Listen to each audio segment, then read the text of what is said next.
So, ayun na nga, oh. Yeah. Babali yan.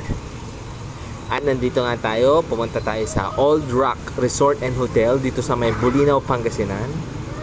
Ayan, ating pasyalan at tignan kung ano yung mga magagandang view dito.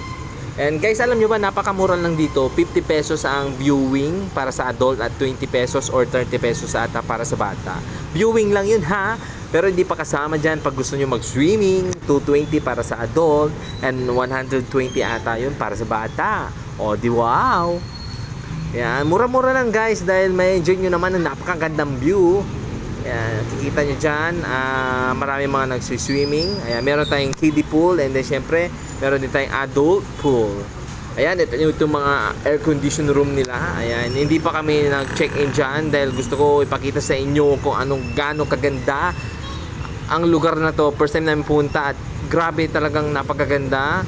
Yung design niya talaga, makita mo yung mga bato-bato. O, di ba? Ayan, nandyan yung mga nagsiswimming at kumakain. Ayan, naglalaway tuloy ako. Ayan. Ayan, makikita nyo yung view. Ayan, napakaganda ng view. OMG, hindi yan yung view na sinasabi ko ha. Baka kung ano yung mapansin nyo dyan, ako naman yan, lagot na naman ako sa asawa ko. Naisama ko yun sa video.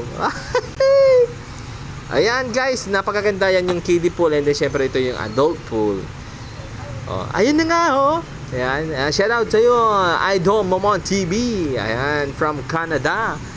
Yung niya, voice over niya ay talagang mawiwili ka. Kaya minsan ngayon, no? Ganon. Babalo, tapos meron pa siyang yung tinatawag na Ilonggo ba yun? O Ragon, no? Diba? Ayan, meron din po silang dyan, mga cottages.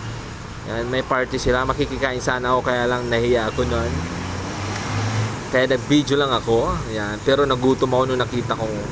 And guys, papunta tayo dun sa tinatawag nilang Olympic Game. Ayun, sorry.